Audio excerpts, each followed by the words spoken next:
Geez, being back in this chair, being back in the saddle, I have to admit, kind of weird. It's been 340 days since I last made a video on this channel, and although I enjoyed the break, I am very excited to be back. Given the fact we're in the middle of a pandemic right now, my life has been significantly changed from where it was at this time a year ago. I'm working longer hours, but fewer days. So what we're going to do with this channel is something a little bit different. I used to do a video after every single one of the Sens games. This year, that's just not possible. A perfect example of that would be tonight's game against the Jets. My first chance to get the video out from tonight's game would be Wednesday. In the past, I've noticed when my videos go out late, very few people watch them. So for me, it doesn't make a lot of sense to take all the time and effort to put a video out that nobody's gonna watch. So what I'm hoping to do this year is a weekly show every Saturday where I break down the week that was for the Sens instead of every game. What that means is a little less content from me, but a more consistent schedule, as you can be sure I'll have a video up every Saturday. You'll get a lot of the same content from me, as I'll still break down the games, but since we'll have more games to break down in one video, I'll do a quicker job of it, and I'll tie in other aspects like 3 stars of the week, who I thought was good, who I thought was disappointing, and various things like that. So, without further ado, let's get into it. How are the young guys now? I finally did it! I scored again! Quit taking penalties! The Sens are gonna blow this game! Way to tie up the stick in front. Not. Well done. Just well done. You better believe we're gonna be having a penalty chat at the end of this one. What a time to be alive! What a long and brutal season that was. This team, man! Ah, yes, of course. And we start with Game 1 against the Leafs. A real quick breakdown of that game. The Sens came out of the gates and were not very good. The Leafs dominated them for the first, 30-ish minutes of the game. The Sens got a couple of chances, scored some goals. The Leafs quit playing after that, and the Sens ran away with a win they probably didn't deserve to have. So let's look at what I liked from that game. The biggest thing that stood out for me in this game for the Sens was their physicality. It seemed like every time a Leafs player got the puck, there was a Sens player ramming them into the boards. Coming into this season, honestly, physicality was something I expected the Sens to have in spades this year. They added Erica Branson and Josh Brown on the back end. They added Austin Watson up front to pair with Brady Tkachuk. So there's lots of physical players on this team, and physicality was an expectation for me. This game against the Leafs, we saw a terrific amount of that, and especially against a team like the Leafs, that was very important because the Leafs don't like teams to push back at them. So when you push back at them, they kind of just fold. And although I'm not exactly sure that's what we saw in this game, the Leafs folded. Whether that was all physicality or not, it's hard to say because the Leafs kind of just folded whether they were getting hit or not last year. So this could have just been one of those games where they got behind and said, you know what, we're out. Unfortunately, while there's an upside to the Sens getting big physical players this year, there's also a massive downside, and we saw that in this game big time. While the Sens were body slamming the Leafs all over the ice in this game, the Leafs had a very simple game plan that, while it didn't work in this game, will work very well against the Sens in games to come. What is that game plan? Simple. Dump the puck in, let the Sens D go to get it, put some pressure on them, and wait till they turn it over. It was extremely frustrating. It seemed like every time the Sens went back to get the puck, they'd get it and put it on the stick of a Leafs player. The Sens spent most of the contest playing with fire. Luckily, they had that fire extinguisher in net named Matt Murray for this contest, because otherwise, it could have got ugly. So while I loved the Sens' physicality in this game, I hated the giveaways. So, my overall thoughts on the contest? Well, the Sens were pretty lucky, very opportunistic, and the Leafs just kind of folded like a cheap lawn chair in the second half of that game. Did the Sens deserve to win? Nope. But, we'll take the 2 points. Besides, anytime you can beat the Leafs, that's a plus in my book. And that brings me to the very next night, when the Sens, they didn't beat the Leafs that night. Being that the Sens are a young team, one of the things that's going to be lacking with this team this season is consistency, and boy did we ever see that from Game 1 to Game 2. They weren't very good in Game 1, they were far worse in Game 2. And despite all that, the Sens had a chance to win this game at the end, so I guess it wasn't all bad. So let's start with what I liked in this game. I think the most obvious answer to that would be Matt Murray. He made 37 saves in this contest and was real strong for the Sens when they needed him to be. Could we have got another save out of him? Yeah, we might have been able to, but the truth of the matter is the Sens defensively didn't give him much help. Coming into this season, while I was excited to have Matt Murray on the Sens side and not against them, I had two major concerns. Firstly, his health. And while it's early in the season, he has managed to stay healthy so far, knock on wood, but things have gone well that way, and particularly the second way. Matt Murray hasn't been particularly good the last few years, as his numbers have gone down precipitously over the last 3 years. So whether or not the Sens were going to get first couple years Matt Murray or the last few years Matt Murray was a big question mark and a big concern for me. So far this season, while his numbers don't look terrific, Matt Murray has been real solid for the Sens in most of their games so far this season, is a big reason why they've been able to hang around in most of their games, and really, it's good news. In this game, Matt Murray was terrific, and that was the thing I liked most about the Sens game. As for what I didn't like, well, that was pretty much everything. Knowing that they didn't play a great game in Game 1, and knowing the Leafs had played so poorly in Game 1, I would have hoped and expected the Sens to come out in this one a little more focused than they did. They knew the Leafs were going to come at them, and they kind of just let it happen, and didn't really do enough to push back.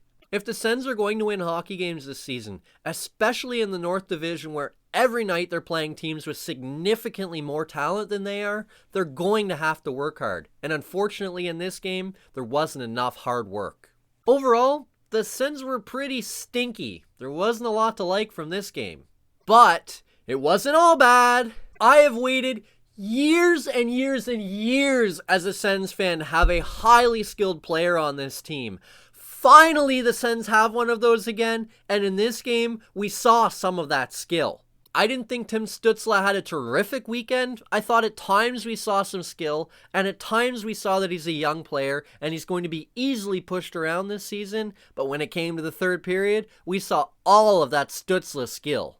The puck pops up in the air, lands down on the ice one time, and before it can bounce up in the air, Stützle 1x1 by Jack Campbell, and the Sens youngster is on the board! And happy days, the Sens have a stud again! Now I have to say I'm not too pleased with them for switching from 88 to 18, but that's a separate conversation. And you best believe, one day not too soon from now, there's gonna be a Stützle jersey hanging from these rafters. And you know, coming into this contest, I have to admit, I was very disappointed to see Stützle not play. But the truth is, in this contest, they really didn't need him much. Yes, the Sens dropped this contest, but for a large chunk of this game, they absolutely dominated the Jets. They just didn't quite show up in the third period, and it cost them. So, as always, what did I like from this game? I think the most obvious thing is the way they played in the first two periods. They absolutely dominated the Jets through the first two periods of this contest. You look at the first two periods of this contest, and it almost looks like the teams reversed roles. The Sens, who were supposed to be one of the worst teams in the league, looked like a Jets team that was expected to be one of the better teams in the league, and the Jets, who were supposed to be one of the better teams in the league, looked like the Sens, who were supposed to be one of the worst teams in the league. And admittedly, although I have tremendously high hopes for the Sens kid line, I didn't expect them to be dominating games this early in the season, and they were easily the best line on the ice for either team. That started from the very first shift of the game where they were all over the ice. By the time the game ended, they had half of the Sens' 40 shots on goal. The Sens absolutely dominated the Jets all over the ice in this one. Alex Galchenyuk got his first goal as a Sen, and I thought he was terrific in this hockey game. Josh Norris got his first NHL goal, and the Sens were rolling through two periods. And that brings me to what I didn't like from this contest. I didn't like their third period. A lot of people crucified me for that take, but I didn't like their third period. When you play that well for two periods, finish the game. It's that simple. Finish it. You played dominating hockey for two periods of that game. Get the win in the third. It wasn't like the Jets came out and took it from you. You gave it to them. We were in the middle of a marathon race. We were in the final kilometer. You had a 3-kilometer lead, and you just sat up, walked the last kilometer, and watched as the Jets ran right on by you for the finish line and the win. Obviously, discipline was another major factor for the Sens, as it felt like all night long they were running to the penalty box. But at the end of the day, the penalties didn't hurt them, their lack of play in the third did. Overall though, the Sens didn't play bad. The way the game ended left me with a terrible taste in my mouth and left me pretty bitterly angry. But if you look at the content of the game as a whole, it really was a pretty good game from the Sens. They played 2 terrific periods, sat back too much in the third. They weren't awful. They just didn't play with that same vim and vigor they did in the first 2 periods, and it cost them the game. And listen, I get it. They're young. That was progress, particularly from the way they've played in the first 2 games of the season, but it's so disappointing when they blow a game like that, especially when I had it under pretty good idea that they were going to play pretty poorly in their next game. Consistency is a major concern for a young team, and when you play that well for that long, you've got to finish that game, because it's pretty obvious that the consistency will be lacking in the next game, and things are going to go a lot worse. Unfortunately, leading into this contest, I predicted a pretty lousy effort from the Sens, and that's what we got. The Sens forgot to show up from the drop of the puck in this game, and it was pretty obvious because the Jets dominated. It wasn't like the Sens had absolutely no chance in this hockey game. They just didn't give themselves a chance because they never showed up. I guess I can't say that nobody showed up, because despite giving up 7 power plays, the Sens penalty kill was actually pretty good. And that brings me to what I liked, the Sens penalty kill. Ottawa's got a major problem with taking penalties so far this season. They're 4 games into the year, they've taken 18 penalties. That's about 4.5 a game. You're not going to win very many hockey games giving up 4.5 power plays a game, let alone 7. How the Sens were able to keep the Jets 0 for 7 on the power play, despite barely showing up to play hockey at all, is absolutely beyond me. So I guess the penalty kill deserves a little bit of credit for that, right? Now, the goaltending certainly deserves some credit because Matt Murray made a couple of huge saves on the penalty kill that kept the Sens perfect on the penalty kill. So, while I did like the Sens penalty kill in this contest, and it did do a pretty good job against the Jets, if you give up 7 penalties again, they're going to kill you on the power play. And that brings me to what I didn't like. And much like the Leafs game, it was everything. They were awful. As bad as the Sens were in their second game of the season against the Leafs, they were far worse than that in this one, which is extremely disappointing because they just played their best game of the season in their last game, and now in their next game, they play their worst game of the season. I know we're only 4 games into the season, but this one was ugly. Matt Murray didn't have a great game. He was far from awful, but he wasn't great either. I thought the kid line really struggled. As much as I love Thomas Chabot, he was awful in this game. Colin White finally drew back into the lineup, and he was terrible. The defenseman didn't do much. The power play couldn't do much. Didn't seem to matter who was on the ice. It was just a nightmare. Luckily for me, a game that bad, my overall thoughts are pretty easy. Flush it and move on. That was awful. There's no need to harp on it. Let's just move on to Saturday night against the Jets. Before we move ahead, let's throw some of these new little sprinkled segments I've added to this show. The first one, let's look at the 3 stars of the week. I have to be honest, the first 2 stars of the week were pretty simple for me to do. The third one was a little more difficult. I didn't think a lot of guys had a great week. There were flaws in a lot of players, so my 3rd star this week, we're going to give it to Brady Tkachuk. While Tkachuk hasn't been particularly dominant so far this season, he and the rest of that kid line have looked really good at times. I thought Tkachuk's done an excellent job of going to the net, and I think he's done a terrific job of being able to give Batherson and Norris a little bit more confidence knowing they got a guy like Brady there who's going to back him up. And that brings me to my 2nd star. This guy won't show up a ton in the scoreboard, but he's just done a terrific job, and he's probably been the Sens' most consistent player throughout the entirety of the season. This week's 2nd star for the Sens is Nick Paul. Like I mentioned before, Paul hasn't lit you up offensively so far this season, but that line of Paul, Brown, and Tierney have been very solid. They've played very mature in their own end, and they've given a little bit of offensive chances at the offensive end. And now, that brings me to star number 1. The man who's number 30 in our programs, but number 1 in our hearts this week, is goaltender Matt Murray. Was Murray absolutely rock solid, lights out, standout this week? No, But Murray was definitely the Sens' best player on a number of nights, and although he struggled a little bit on Thursday against the Jets, a lot of that can be attributed to the fact that nobody was going in front of him. In the first Leafs game, I thought his catcher's mitt wasn't great, he struggled catching the puck, and his rebound control wasn't terrific, but he really stood on his head in the first 30 minutes, and if it weren't for Matt Murray, the Sens probably don't beat the Leafs on opening night.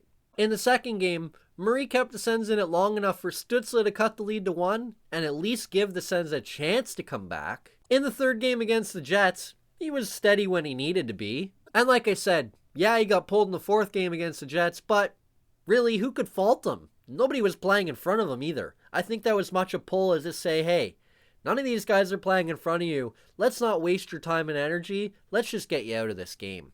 So, first week of Sens hockey in over 300 days. Brady Tkachuk is star number 3, Nick Paul is star number 2, and Matt Murray is star number 1. There have been a number of disappointments as well, none bigger than Evgeny Dadonov. Dadonov came to the Sens pretty highly touted. He was considered a huge free agent signing and a massive win for the Sens considering nobody wants to sign in Ottawa. Dadonov came into this season scoring no fewer than 25 goals in either of his previous 3 NHL seasons, but so far with the Sens, he's just kind of been flat. He has 1 assist in 4 games so far this season for the Sens, and at 5-on-5, he's just looked like a third or a fourth line nobody, really.